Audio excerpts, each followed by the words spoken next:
Hi everybody and welcome back to the channel. My name's Nicole and this is Dusty Book Sniffers, and today we are here for the start of my weekly reading vlog. So let's get started.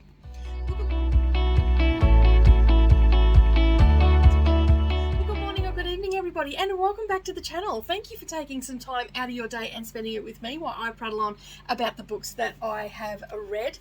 Now, as I said in the intro, this is at the start of a weekly vlog, and it is Monday the 13th of March 2023, and I have got a lot of books that I'll be reading this week. I have two separate vlogs going up.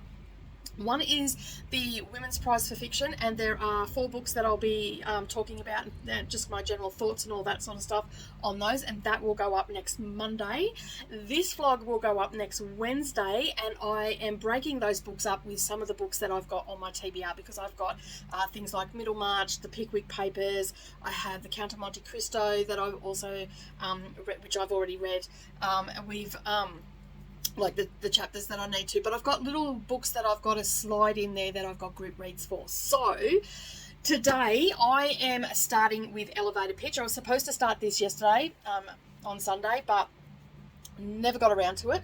But this one is my most anticipated one for the bingo prompts.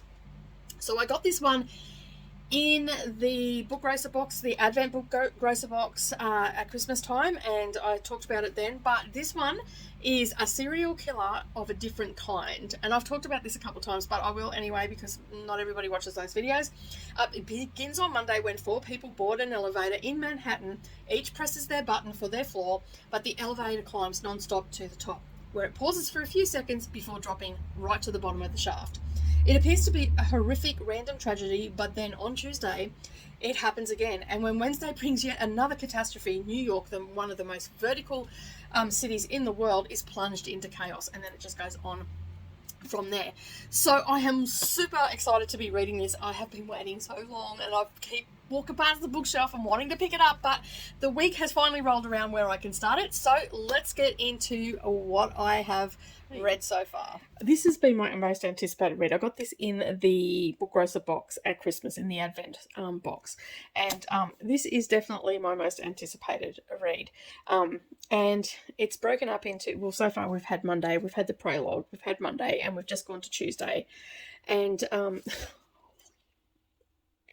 is all I can say on that, and hopefully you can lip read, because yeah, the prologue had my heart racing, the Monday had my heart racing, and we've just gone over into Tuesday, and oh my god, I don't think I'll ever get on an elevator again.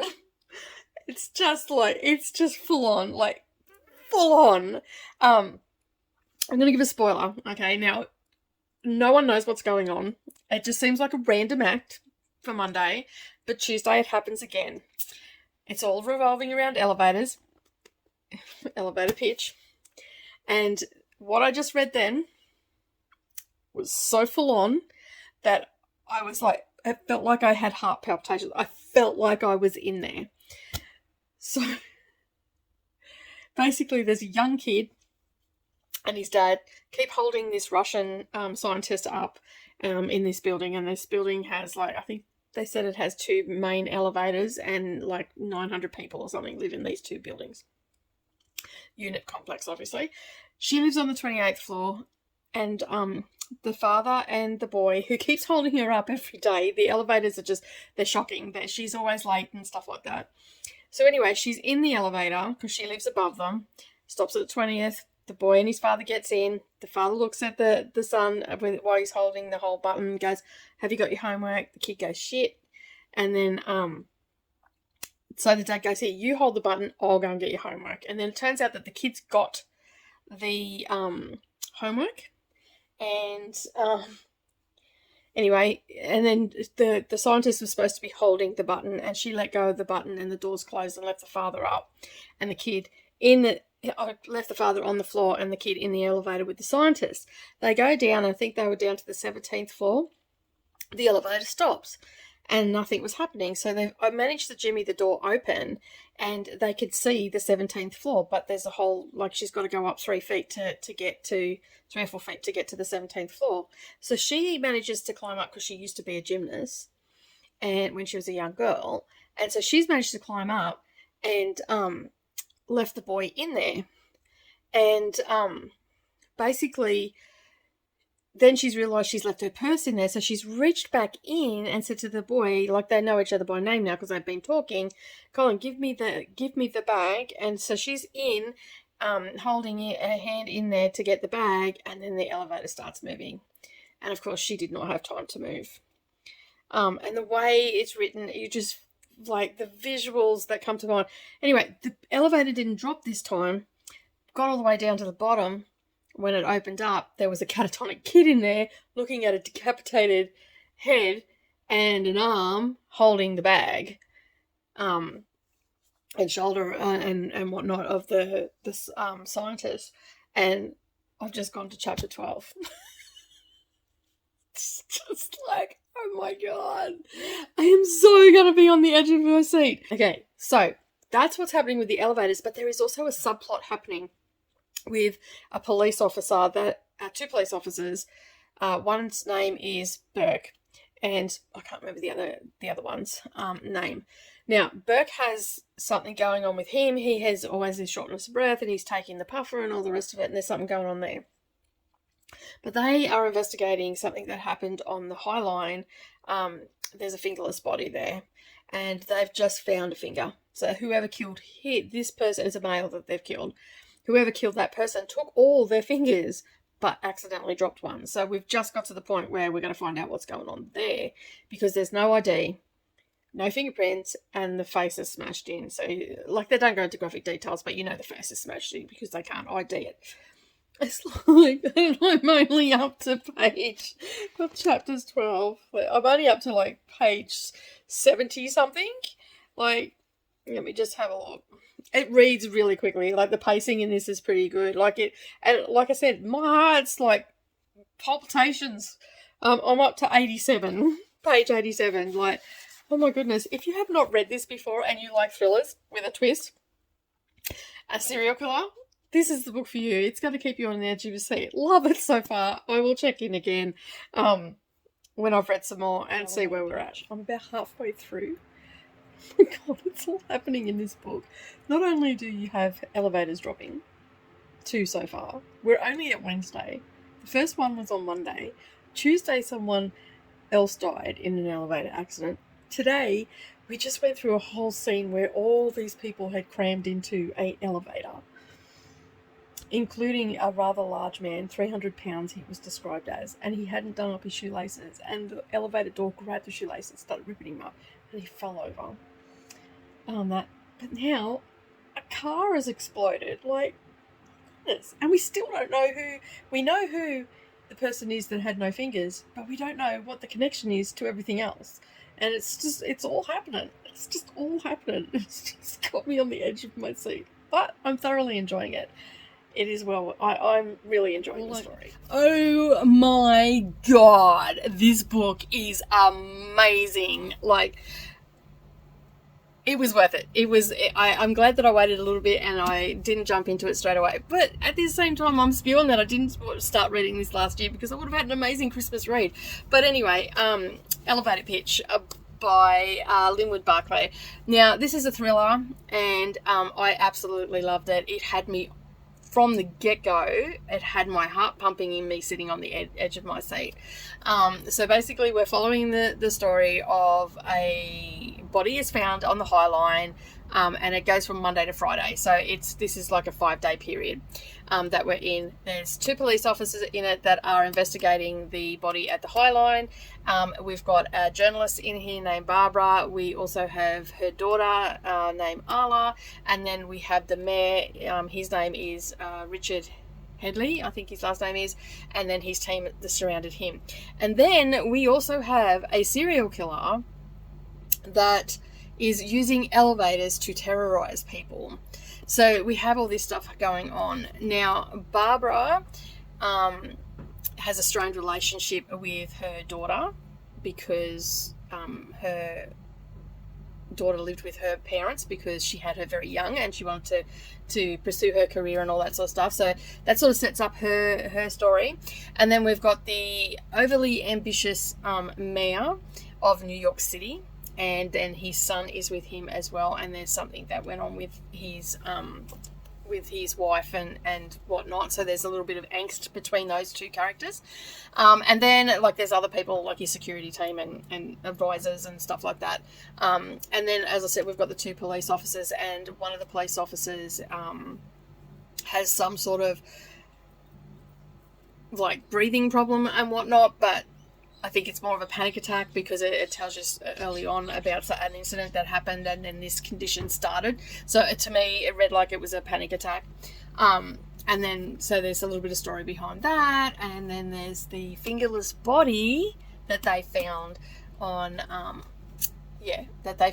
Monday morning. So that's what it starts out with. The prologue, which is only a couple of pages long, setting the story up. So... so it starts like, the book's like Monday, and then it goes, the prologue. Now, the prologue's only a couple of pages, but oh my God, that had me on the edge of my seat. Like, it's 10 pages. And so, my heart was racing and everything while I was reading this book. It was such a great read. And the twist at the end was spot on. I sort of may have had a little bit of an inkling, but I wasn't 100% sure. And then I thought it was someone completely different, and then it turned out that it was like this other person. Like, I wasn't 100% sure. I thought he, like, one of the people was a little bit sketchy on that, but it turns out he wasn't. I was totally wrong. And then the one that I thought was brilliant, I'm not too sure. I wasn't. And then I sort of, like, I went backwards and forwards on him. Like, I thought, 1 minute I thought he was brilliant. Next minute I went, no, not so much. Then, maybe. And then, no, I don't know. Oh, hang on a second. But yeah, like, I don't even, like, I just loved it. It was a great read. If you haven't read Elevator Pitch by Linwood Barclay, I suggest that you do. Now, I will say that Tuesday's incident, that was some heavy stuff. And then, like, it's just, I was reading this book, I'm like, I don't think I ever want to go on an elevator again. And so, yeah, it was amazing. But Tuesday's one was pretty full on, and the ending was, like, just perfect for just how you all want it. Like, just how you want a thriller to be. On the edge of your seat, heart pounding. Oh my God. You know, everything that a thriller could be, this was at the end of it. I absolutely love it. So I highly recommend Elevator Pitch by Linwood Barclay. And apparently he has, on the audiobook, because I found it on the audiobook as well, on the audiobook at the end, he must have put out a Q&A call, and there was some questions that were asked by people that have read his books, which was quite interesting to hear about those. They're not in the book, but that was on the audiobook. I don't believe they're in the book, because I sort of just closed the page. No, there's not. That's the ending of it. So basically, there's some questions from some readers and whatnot, and he answers those on the audiobook. So that was quite interesting. And he has a few other books as well. Like, I don't know exactly how many books he's got, but here we go. Got 1, 2, 3, 4. There's Bad Luck, Bad News, Bad Guys, Bad Move. I'm guessing they're a series or about the same sort of person that's in it. But there's those 4, and then he's got 1, 2, 3, 14 other ones. So he's got a decent catalogue. So I am thinking that I need to get some more of his books, because this is the first time I've ever read him, and I really like the way that he writes. He has, like, it was a little bit reminiscent of, like, Andy Weir. Like, there's some sassiness in there, and my favourite words in here. Now, I know that you're not supposed to swear on videos and stuff like that, but I love the word clusterfuck. It's a great word. Describes a group of idiots so well. And my favourite word was in here. That's so but it is definitely, I am going to give it a 5-star rating. How is that? That is going to be a 5-star rating. I thoroughly enjoyed it. I had a really good time. It had me on the edge of the seat. It had my heart racing. It had all the things that you want from a thriller and then some. But yeah, Tuesday is hectic. Okay, that's all I'm going to say. But that is all my thoughts on this one. You know what? This is probably going to end up being my favourite book of the year. Unless, of course, I get some more of his books. But considering all those books behind me are unread, I don't think I'm going to get any more of his books this year. Unless I get desperate and I want to. Because, you know, like there's some books on there that I'm not 100% sure that I'm going to like. We'll just have to wait and see what they are when I get into them.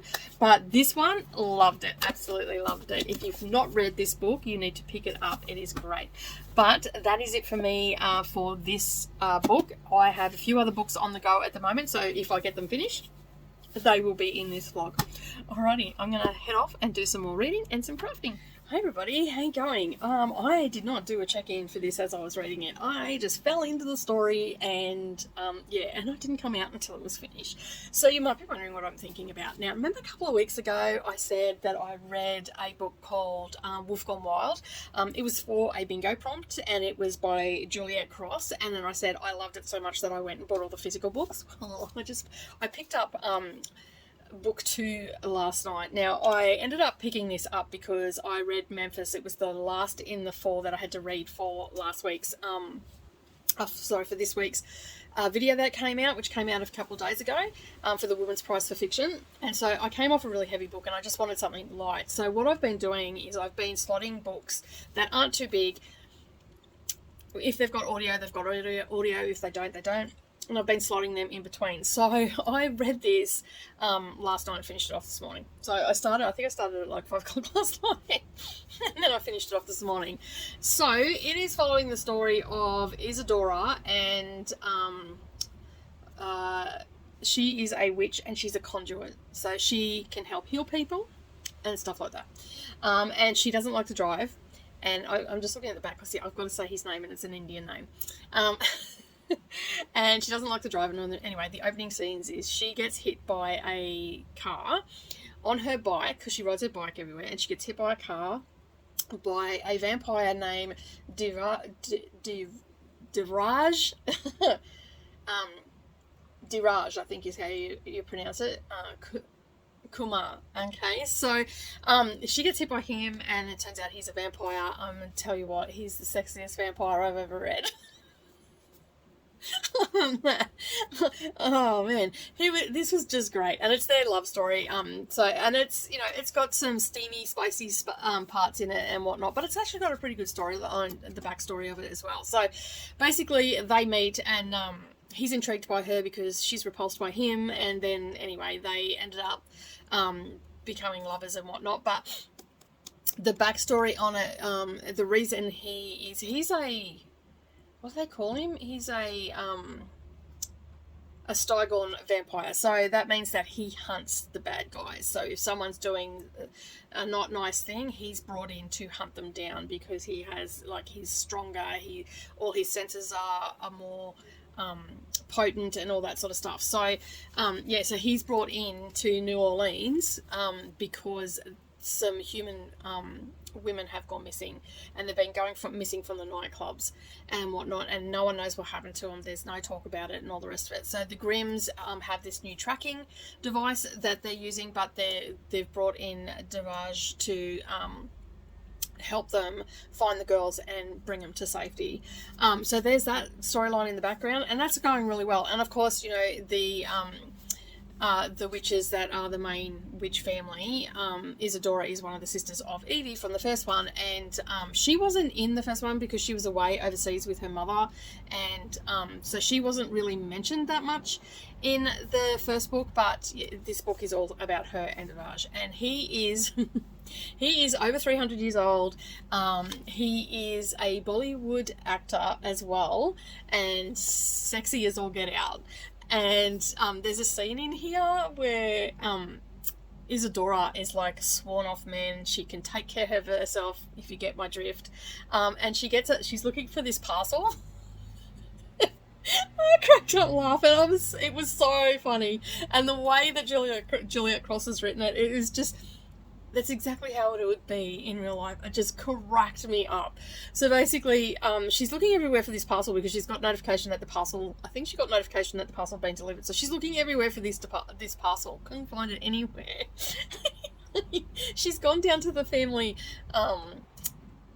pub, and she's down there and she's hearing a conversation between Devage and her sisters, and he lets slip this word. But prior to this, he found the package on his doorstep, and he didn't realise. He opened it up and then realised what it was. He didn't open it all up, but it was it was called Big John. Okay, so I'm just going to leave it there for you to work out what it is.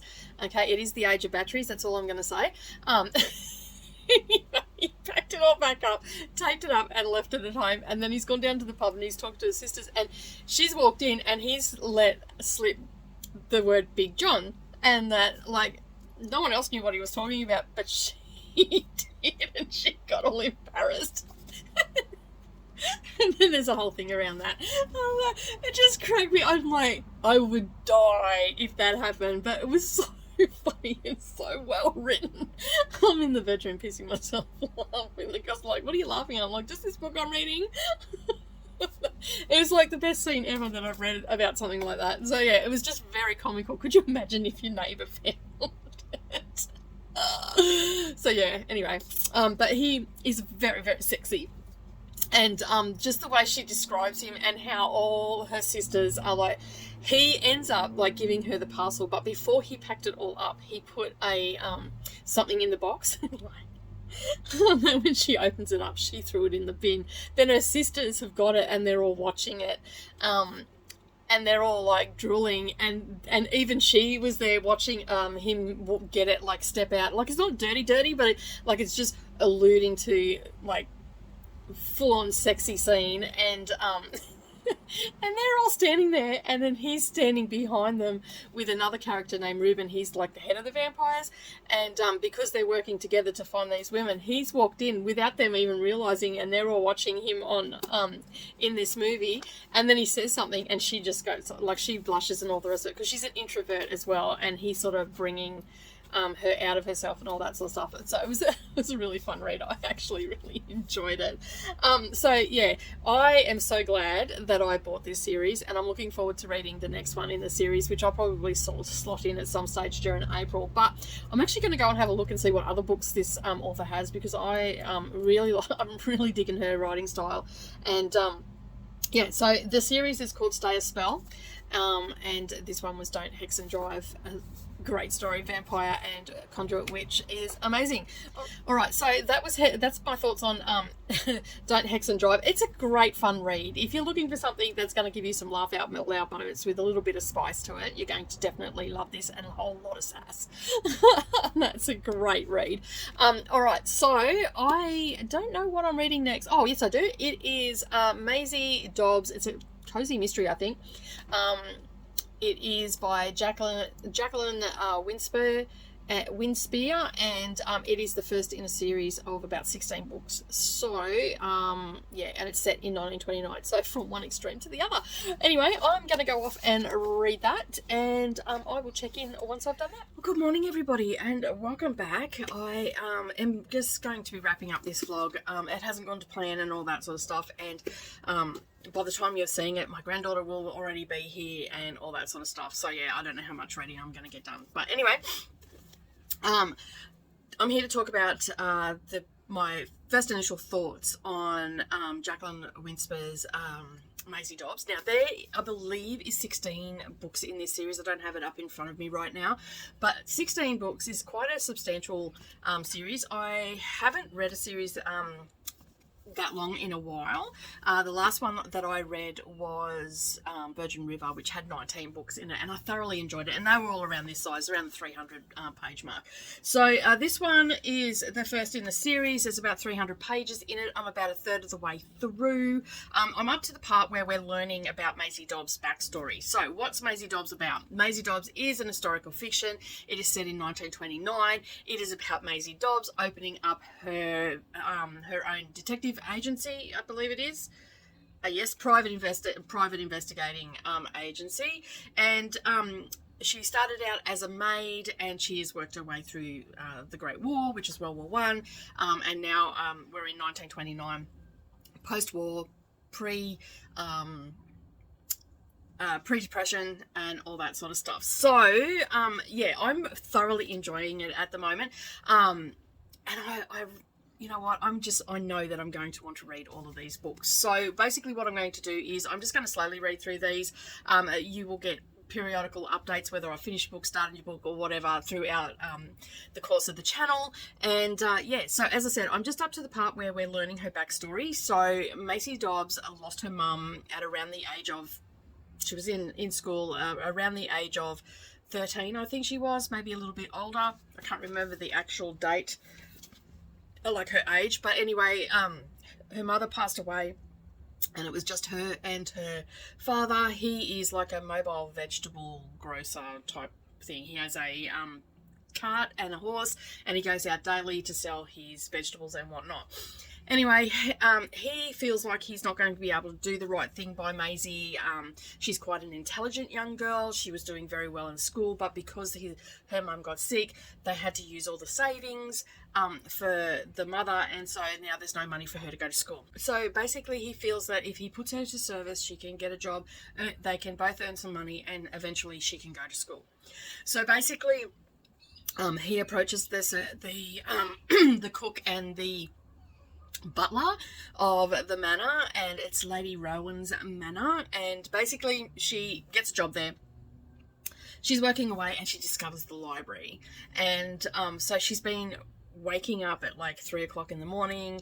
She has a roommate that's sneaking around with one of the house members and whatnot, so she comes to bed really late, so it makes it really easy for Maisie to sneak out and go down to the library where she's continuing her studies. So she's teaching herself, she's pulling books off the shelf and all that. So that's sort of where we're at the moment, and she's just been caught. And there's a whole storyline now going to develop from that, and that's how we find out about Maisie and where she's going to end up. So we already know that she's been to war and that she's opening her private investigating agency, and she's already had one job, which is quite interesting, and it's learning about like you're learning about some of the characters in it and what happened to them and what happened and all that sort of stuff. I know it's first thing in the morning, but anyway, not very coherent first thing in the morning when I haven't had my coffee, but I'm thoroughly enjoying it, and it's a really, it's perfect to start, perfect time of the year to start this series. It's very cozy feeling, so I'll be able to curl up, and I pretty much read that in one sitting. I'm up to page 101. Yeah, so I should burn through them pretty quickly, but I don't want to burn through them too quickly because my hip pocket won't appreciate that. But anyway, you will be seeing more of Maisie Dobbs on the channel. Now, just a few other updates as well. I have caught up on, I am now going into the next part of the Count of Monte Cristo. I don't have any sprints set up at this point for it because I have my granddaughter staying with us at that time, and it makes it very difficult to do long sprints. But as soon as she goes, I'll end up doing it. So that'll be closer to the end of the month. I've also caught up on Pickwick Papers, and I'll be going into, so I'm finished that for March, and I'll be going into April's. I'm also a little bit behind with Middlemarch as well, but I'll be able to catch up pretty quick. I think I've only got like 30 pages left of volume 2. So I'll be able to catch up with that. And then in April, I'll be starting volume 3 because that's where we are in the schedule. So I just wanted to give you that bit of an update. Periodically, you will see videos coming up. They're probably going to be a little bit few and far between with my granddaughter being here. I just want to spend as much time as I can with her. But I hope that you enjoyed this video and my little updates on the books that I have read. But that is it from me. There hasn't been too much of, apart from the Women's Prize for Fiction on the channel, so I do apologise for that, but these are books that I've been that I was reading between them, so I'm here to talk about them. Alright, that is it from me today. I hope that you're having a wonderful day no matter where you are, and as always, keep turning those pages, and I will see you in the next video. Bye for now.